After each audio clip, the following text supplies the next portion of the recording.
आज है 28 अगस्त, दिन है शुक्रवार। नमस्कार, स्वागत है आपका हमारे चैनल यूपी न्यूज लाइव पर। चलिए शुरू करते हैं आज की ताजा बुलेटिन। सबसे पहले हाइलाइट्स बताते हैं, फिर खबरों को विस्तार से बताएंगे। तो चलिए शुरू करते हैं। नेपाल की बाढ़ से यूपी बिहार में बढ़ा खतरा, गंडक कोसी नदी को लेकर अलर्ट। यूपी टेट 2026 का रिजल्ट जारी। पेपर 1 में 80% और पेपर 2 में 71 अभ्यर्थी पास। नेपाल में फंसे यूपी के लोगों के लिए हेल्पलाइन 1070 जारी। सरकार ने की मदद की अपील। रक्षाबंधन पर आगरा से दिल्ली जयपुर के लिए हर 5 से 15 मिनट में मिलेगी बस। 400 से ज्यादा फेरे बढ़े। यूपी BOCW में चपरासी भर्ती का मौका। 13 जिलों में 15 पदों पर निकली है वैकेंसी। चलिए अब खबरों को विस्तार से बताते हैं, लेकिन उससे पहले कोई भी खबर चलवानी हो या फिर कोई भी एडवर्टीजमेंट चलवानी हो तो उसके लिए आप हमें डायरेक्ट DM कर सकते हैं। इसके अलावा चैनल पर नए हैं तो हमें फॉलो करना बिल्कुल भी ना भूलें। फिलहाल चलिए खबरों को विस्तार से बताते हैं। नेपाल की बाढ़ से यूपी बिहार में बढ़ा खतरा, गंडक कोसी नदी को लेकर अलर्ट जारी। नेपाल से आई भीषण फ्लैश फ्लड के बाद उत्तर प्रदेश और बिहार के कई जिलों पर बाढ़ का खतरा मंडराने लगा है। नेपाल में भारी बारिश और अचानक आई बाढ़ के कारण वहां की कई नदियों का जलस्तर तेजी से बढ़ गया है, जिसका सीधा असर भारत में नेपाल से आने वाली नदियों पर पड़ रहा है। खास तौर पर गंडक और कोसी नदी के जलस्तर में बढ़ोतरी की आशंका ने बिहार के सीमावर्ती और निचले इलाकों में चिंता बढ़ा दी है। बिहार के पश्चिमी चंपारण, पूर्वी चंपारण, गोपालगंज, सारण, मुजफ्फरपुर और वैशाली समेत कई जिलों में प्रशासन को सतर्क रहने के निर्देश दिए गए हैं। निचले इलाकों में रहने वाले लोगों की स्थिति पर नजर रखी जा रही है और जरूरत पड़ने पर उन्हें सुरक्षित स्थानों पर पहुंचाने की तैयारी भी की जा रही है। वहीं उत्तर प्रदेश में महाराजागंज, गोरखपुर, सिद्धार्थनगर और कुशीनगर जैसे नेपाल सीमा से सटे जिलों में भी प्रशासन ने सतर्कता बढ़ा दी है। अधिकारियों को नदियों के जलस्तर, तटबंधों और संवेदनशील इलाकों की लगातार निगरानी करने के निर्देश दिए गए हैं। राहत और बचाव दलों को भी संभावित स्थिति से निपटने के लिए तैयार रखा गया है। नेपाल में आई बाढ़ से भारी नुकसान और जन हानि की खबरों के बीच अब भारत में भी प्रशासन की नजर हालात पर बनी हुई है। अगर नेपाल से पानी का बहाव और बढ़ता है तो बिहार और पूर्वी उत्तर प्रदेश के निचले इलाकों में बाढ़ का खतरा और भी ज्यादा गंभीर हो सकता है, जिसकी वजह से बिहार में रहने वाले लोगों और उत्तर प्रदेश के लोगों को काफी परेशानी हो सकती है।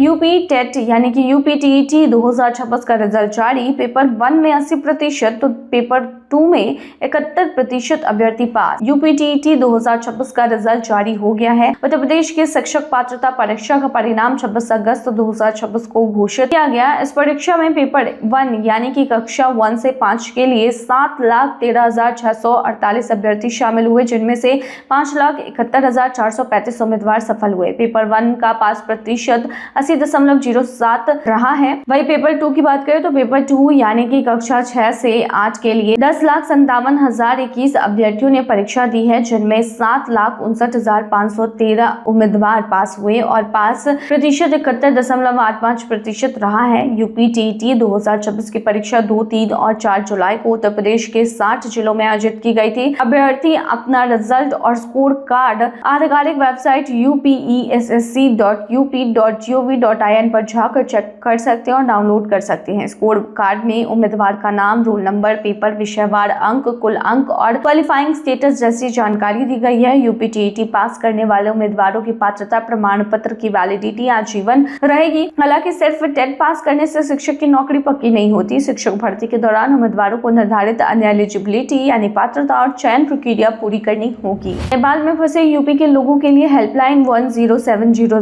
जारी।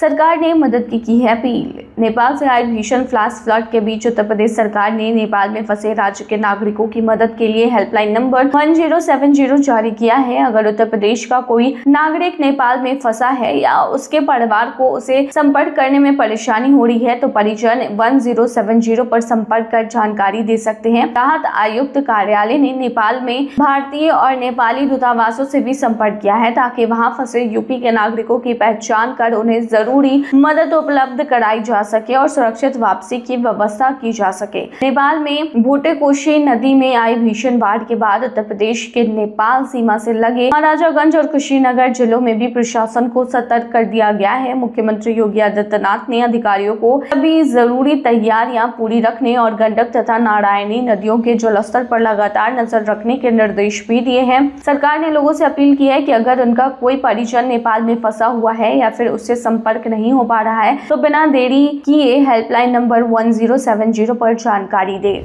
रक्षा रक्षाबंधन पर आगरा से दिल्ली जयपुर के लिए हर 5 से 15 मिनट में मिलेगी बस। 400 से ज्यादा फेरे बढ़े। रक्षाबंधन पर यात्रियों की बढ़ती भीड़ को देखते हुए आगरा रोडवेज ने 6 दिन के लिए विशेष बस संचालन की तैयारी शुरू कर दी है। बता दें कि 26 से 31 अगस्त तक आगरा से दिल्ली जयपुर और आसपास के शहरों के लिए एक्स्ट्रा बसें चलाई जाएंगी। दिल्ली रूट पर बसों के फेरे बढ़ाकर 150 कर दिए गए हैं और ISBT से करीब हर 5 मिनट में बस उपलब्ध होगी, जबकि जयपुर के लिए ईदगाह बस अड्डे से हर 15 मिनट में बस चलेगी। इसके अलावा फिरोजाबाद, मथुरा, मैनपुरी और अलीगढ़ जैसे करीब 100 किलोमीटर तक के शहरों के लिए भी 400 से ज्यादा अतिरिक्त फेरे बढ़ाए गए हैं। रक्षाबंधन के दौरान यात्रियों की सुविधा के लिए रोडवेज कर्मचारियों की छुट्टियां भी रद्द कर दी गई हैं। नेपाल की बात पर अमित शाह ने बिहार यूपी के CM से की बात, हर मदद का दिया है भरोसा। आपको बता दें कि नेपाल में बाढ़ का कहर टूट पड़ा है। नेपाल में आई भीषण बाढ़ के बाद बिहार और उत्तर प्रदेश में बाढ़ के संभावित खतरे को देखते हुए केंद्रीय गृह मंत्री अमित शाह ने दोनों राज्यों के मुख्यमंत्रियों से फोन पर बात की है। उन्होंने स्थिति का जायजा भी लिया है और केंद्र सरकार की ओर से हर संभव मदद का भरोसा भी दिलाया है। गृह मंत्री ने कहा है कि बाढ़ के संभावित प्रभाव वाले सीमावर्ती इलाकों में स्थानीय प्रशासन, राहत एवं बचाव दल और राष्ट्रीय सुरक्षा बलों को हाई अलर्ट पर रखा गया है।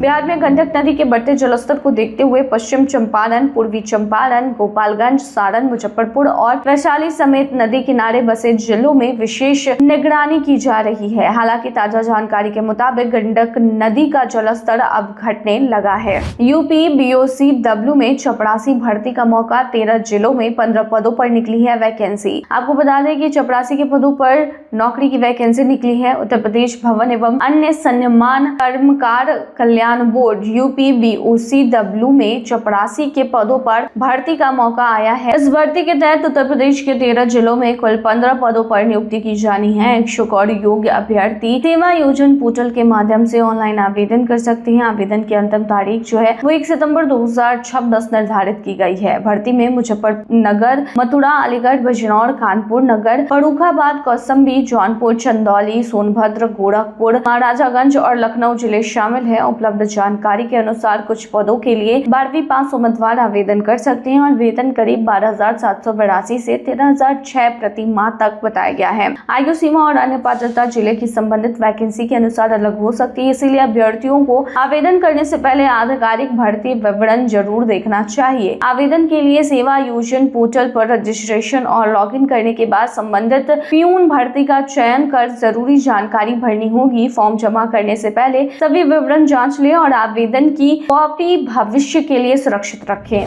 यूपी में 1 लाख सरकारी नौकरियों के ऐलान पर मायावती बोली, कहीं चुनावी छलावा न साबित हो। उत्तर प्रदेश सरकार की ओर से अगले 6 महीने में 1 लाख युवाओं को सरकारी नौकरी देने का ऐलान पर बसपा सुप्रीमो मायावती ने प्रतिक्रिया दी है, अपना रिएक्शन दिया है। मायावती ने इस घोषणा का स्वागत करते हुए इसे देर से उठाया गया सही कदम बताया, लेकिन साथ ही इसे चुनावी कदम भी करार दिया है। उन्होंने कहा है कि अगर इन नियुक्तियों को पेपर लीक और भ्रष्टाचार से मुक्त रखते हुए समय पर पूरा किया जाता है तब इसका वास्तविक फायदा युवाओं को मिलेगा, वरना यह चुनावी छलावा साबित हो सकता है। मायावती ने सरकार से SC, ST और OBC वर्ग के आरक्षित पदों के बैकलॉग पर भी भर्ती की घोषणा करने की मांग की है। इसके अलावा उन्होंने 59,000 शिक्षक भर्ती मामले का जिक्र करते हुए कहा कि आरक्षण से जुड़े विवाद में प्रभावित अभ्यर्थियों को भी सरकार को राहत देनी चाहिए। यूपी में बिजली उपभोक्ताओं को बड़ी राहत, सितंबर में 7.5% तक कम हो सकता है बिल। उत्तर प्रदेश के बिजली उपभोक्ताओं के लिए राहत की खबर है। जुलाई और अगस्त के बाद सितंबर में भी बिजली का बिल कम आने की उम्मीद है। रिपोर्ट के मुताबिक सितंबर में बिजली बिल में 7% से ज्यादा की कमी हो सकती है। इसकी वजह ईंधन अधिभार शुल्क में संभावित कमी बताई जा रही है। जुलाई में उपभोक्ताओं को बिजली बिल पर 4.43% और अगस्त में 2.92% की राहत मिली थी।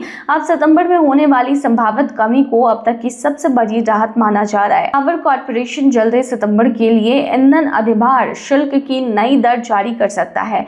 इससे उत्तर प्रदेश के करोड़ों बिजली उपभोक्ताओं को सीधे फायदा मिल सकता है। बस्ती में फर्जी OSD गिरफ्तार, लाल नीली बत्ती वाली इनोवा से जमाता था रॉब। आपको बता दें, बस्ती में फर्जी OSD बनकर घूम रहे एक शख्स को पुलिस ने गिरफ्तार किया है। आरोपी खुद को लखनऊ सचिवालय का OSD बताकर लोगों और पुलिस पर रॉब जमाता था। पुलिस के मुताबिक वह उत्तर प्रदेश सरकार का फर्जी लोगो और लाल नीली बत्ती लगी इनोवा कार का इस्तेमाल करता था। चेकिंग के दौरान पुलिस ने कार रोका तो आरोपी ने खुद को सरकारी अधिकारी बताते हुए फर्जी विजिटिंग कार्ड दिखाया, लेकिन जांच में उसकी असलियत सामने आ गई। तलाशी के दौरान उसके पास से फर्जी OSD visiting card, 2 walkie talkie, 4 ATM card, mobile phone और 2700 रुपए बरामद हुए। सच में सामने आया कि वह फर्जी पहचान के जरिए पुलिस और टोल प्लाजा पर VIP प्रोटोकॉल लेने, टोल माफ कराने और सरकारी दफ्तरों में आसानी से प्रवेश करने की कोशिश करता था। इसके अलावा लोगों से अधिकारियों से काम कराने के नाम पर पैसे